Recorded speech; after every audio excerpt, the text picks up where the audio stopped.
What's up, everyone? Here are my NFL Week 10 DraftKings picks. Hope all of you had a very successful Week 9. And with that, let's go ahead and take a look back at my Week 9 picks.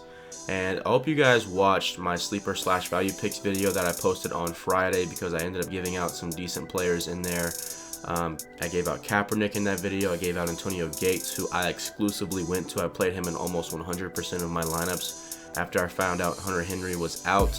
I actually ended up not playing Kyle Rudolph at all. I also ended up not playing Andrew Luck and T.Y. Hilton at all, hardly. I played more Moncrief than I did Hilton, and I didn't play Andrew Luck much. So again, just be sure to stay up to date on my Twitter because I talked a lot about these guys.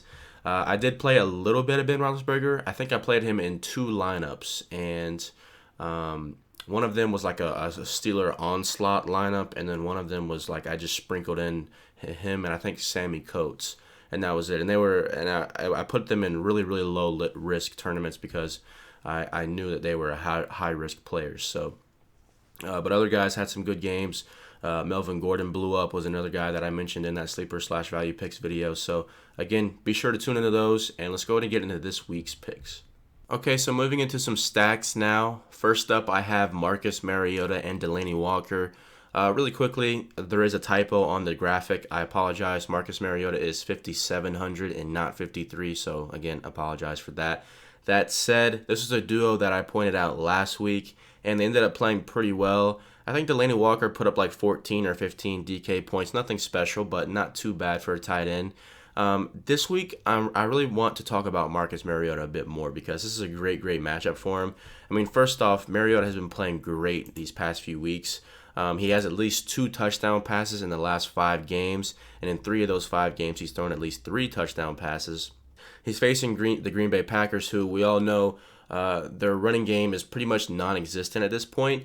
So they're having to throw the ball a lot, obviously, which is going to lead to a lot of incompletions, which is going to leave a lot of time on the clock. They're going to be running a lot of plays. And, we could see Mariota get a spike of 10 plus more plays than we usually would, maybe even more, maybe less. We'll have to see.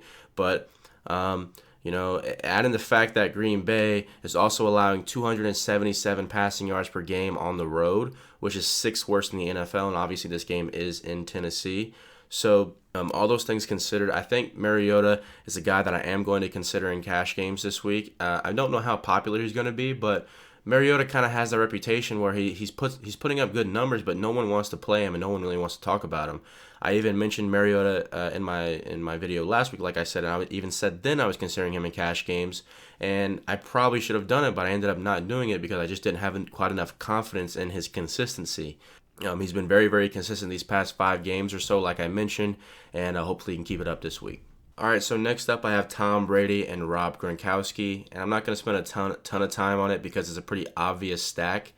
That said, it is a pretty good matchup. I think some people are still somewhat weary to play teams against the Seattle Seahawks. Their defense is there's nothing to be scared of anymore. I mean, there's just no reason to be. I mean, a couple nights ago on Monday, we saw them get lit up by Robert Woods of all people. So they're actually getting relatively vulnerable in the passing game these days. So and we've seen in the past that Tom Brady and Gronkowski can really team up in a situation like this and really be successful. Tom Brady's played very well so far this season. In 3 of his 4 starts, he has at least 30 DK points. In the other game that he only had 18, but still isn't too bad. The one problem I have with Tom Brady is anytime I want to play him, I want to stack him with somebody to get that touchdown upside, but it's tough to decide who to stack him with. But now that we can look at Rob Gronkowski's past few games, he's been a completely different player since Brady has returned. I mean, the fewest amount of DK points he's put up was 18, and that was in the very first game that he actually played, heavily since his injury. And, he's had 7 targets, 9 targets. He had 4 targets in one game, but he still almost had 100 receiving yards. And then he had 7 targets. So I just don't see how it can go anywhere but up from here for Gronkowski. He still isn't probably priced where he should be because although he's still priced like a wide receiver, he's not priced like an elite pass catcher like he probably should be. So for that very reason, I'm considering these two very heavily. All right, so next up, I have Cam Newton and Kelvin Benjamin, and this is going to be an interesting play this week because First off, Cam Newton is too cheap. This is the cheapest Cam Newton has been in the last 16 regular season games on DraftKings. And I think we're getting to the point now where the Panthers are playing so poorly that people think that just Cam Newton's not good anymore. I mean, he has no control over his offensive line. He's getting hit at an absurd rate. And, he just doesn't have the supporting cast that he had last season. And all in all, the Panthers just don't look good on either side of the ball right now. And people are not going to want to pick him.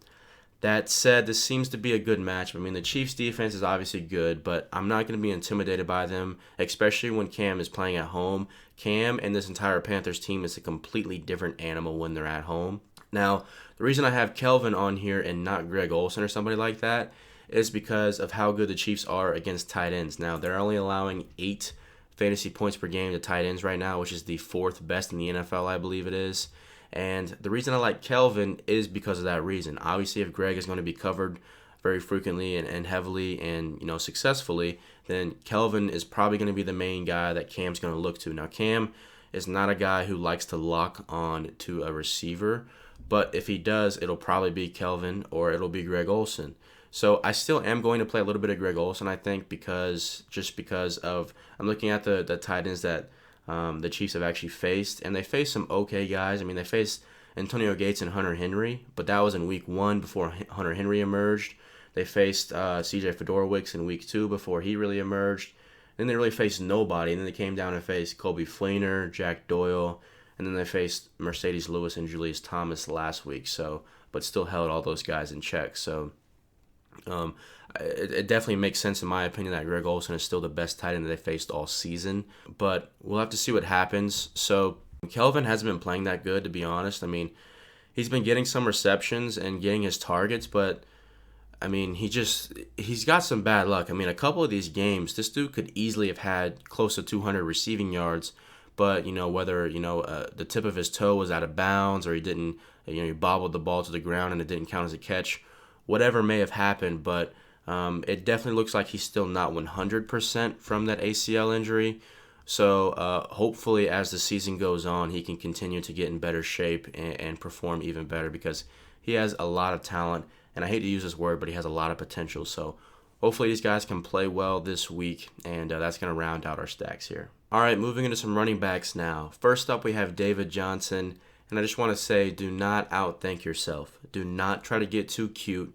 Play David Johnson and play him a bunch because this is probably the best matchup I have ever seen for a running back ever, all things considered, including David Johnson's talent. Everything is pointing at a huge game here. Okay, so first off, San Francisco 49ers are the worst rushing defense in the NFL by a long shot. They're allowing 193 rushing yards per game. They're allowing over 200 rushing yards per game on the road. This game is in Arizona, and the Cardinals are coming off of a bye. That's a huge bonus as well for David Johnson. The 49ers are also allowing the most fantasy points per game to running backs in the NFL at 33.5. They've allowed the most rushing touchdowns in the NFL. This is just a crazy, crazy good spot for David Johnson. Yes, he's extremely expensive, but play him. I'm going to play him so heavily in cash games, it's unbelievable. I mean, it's early in the week, but lock him into your lineup right now. Pay for that price. Pay up for it. Lock him in. He's projecting so well. I've never seen a projection this high all season. It may come down a little bit, but honestly, this is just perfect spot for David Johnson, so just don't overthink yourself at all and play him.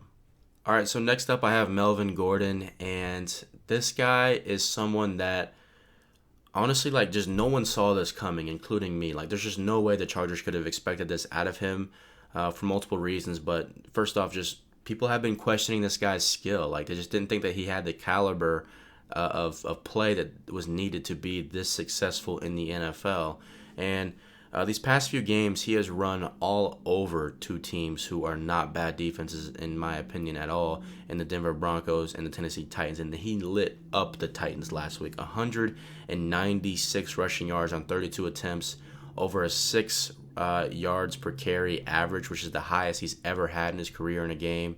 He had 4 targets and 4 receptions for 65 yards in that game as well. This guy has just turned into I'm not going to say an elite running back, but he's turned into an elite fantasy running back. He is getting the job done every week because it doesn't matter. He doesn't have to have 100 rushing yards to be successful because this guy has 9 rushing touchdowns this season, and he actually has 11 total because he has a pair of receiving touchdowns as well. And this looks like it's another good matchup. I mean, we have the Miami Dolphins, who are the 3rd worst in the NFL on rushing yards allowed per game at 136.1. And this game is in San Diego, so that means they're going to have to be traveling out west, which can, cause problems for teams as well. Now, the Dolphins are kind of weird because they do allow a lot of rushing yards, but they're actually not allowing a ton of fantasy points. They're only allowing 20 fantasy points per game right now, which actually is pretty good. It actually ranks them top 10 and fewest fantasy points allowed to the running back position in the NFL. So, obviously not bad there. So, this guy's on fire, so I do think he's going to be somewhat highly owned. But at the same time, there's a lot of elite running backs you can pick from this week, and Melvin Gordon's probably not going to be number 1 in anybody's list, in my opinion. All right, so finishing up at the running back position, we have Lamar Miller, and this seems to be a pretty favorable matchup as well, just like the other 2 guys that I've mentioned already. He's going up against the Jacksonville Jaguars, who are allowing 116.9 rushing yards per game, which is the 24th worst in the NFL. Now, Lamar Miller has been extremely up and down this season, and even when he's been up, he's only had one game where he's really blown up and had a huge game, and that was against the Colts a few weeks ago. Put up 35.5 points, or just about 35.5 points, and he played really, really well. But since then, in the past 4 games, he's had to face the Vikings and the Broncos, and he played very poorly in both of those games.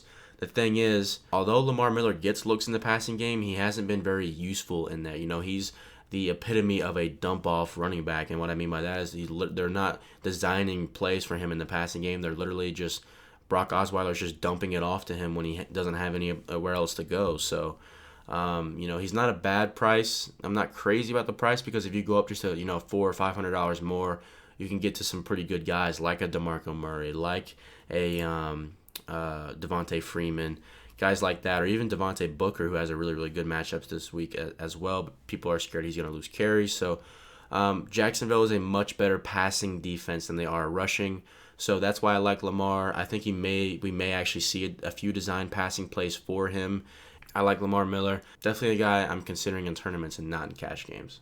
All right, so moving to some wide receivers now. First up, I have Antonio Brown, and he was the guy that I shared last week, obviously, and I was really, really high on him.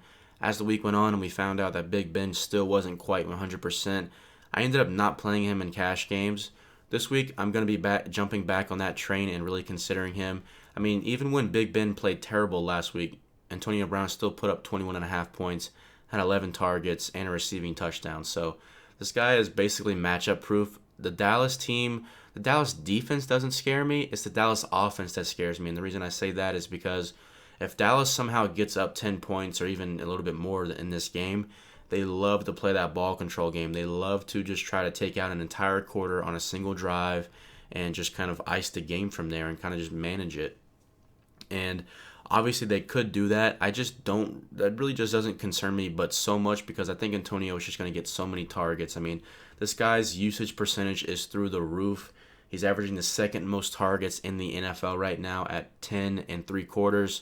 He's playing like 95% of the snaps right now, which is just insane. So this guy is going to be on the field a ton. He's going to get a ton of looks, and the matchup just does not scare me that much. So that's why I'm heavily considering Antonio Brown. All right, so next up I have Alshon Jeffrey, and I think he's a pretty good play this week. He may be popular, but we'll have to see. That said, this is a great matchup for him. Now, he's played very, very poorly so far this season. The most fantasy points he's put up all year was in week 1 at 17.5. Last week, he played a little bit better. His last game, he played a little bit better against the Minnesota Vikings. He finally caught that first receiving touchdown on the season. This is a contract year for him, so he needs to step it up at the end of this season to prove that he is worth a big paycheck. So, facing off against the Tampa Bay Buccaneers, who are the 3rd worst in the NFL when it comes to fantasy points allowed to wide receivers.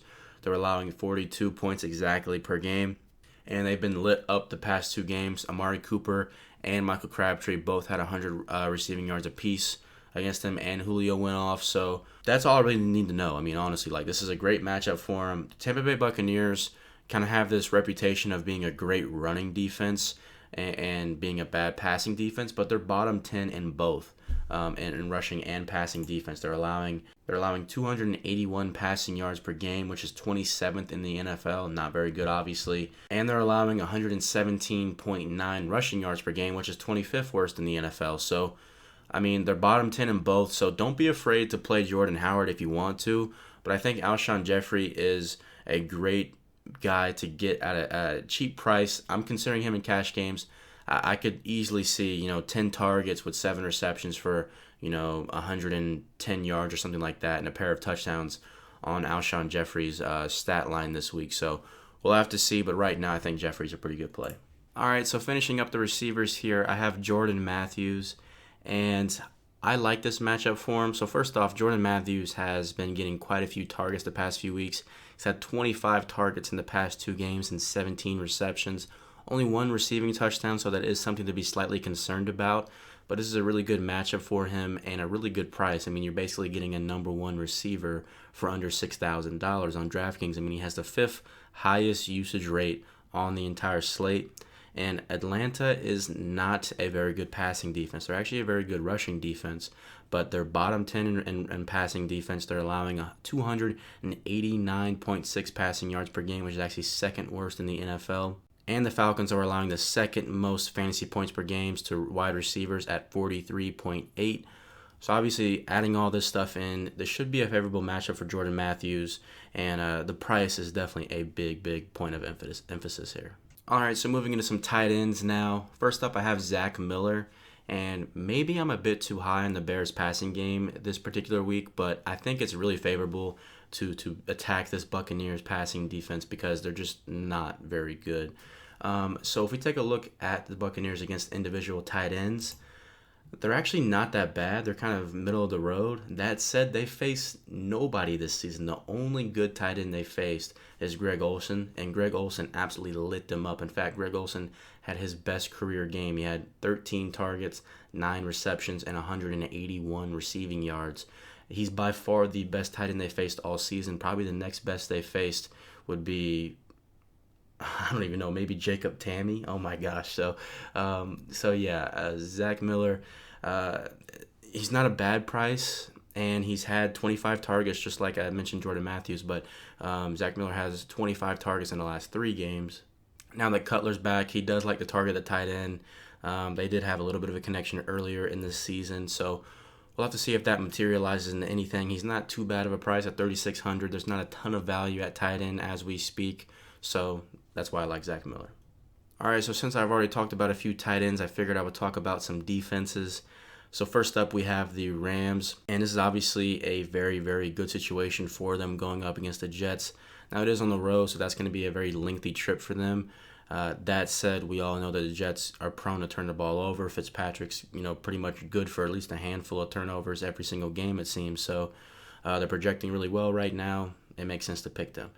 Then we have the Arizona defense, which, again, is a relatively obvious pick. They're significantly more expensive than the Rams, which is probably why I'm considering the Rams a bit more in cash games, just because of that salary relief you'll get. That said, going up against the San Francisco 49ers at home, coming off of a bye, pairing David Johnson and the Cardinals defense definitely makes a lot of sense in just about every situation. So if you want to do that, I completely get it. All right, so that's going to do it for the video. I really appreciate you guys for tuning in.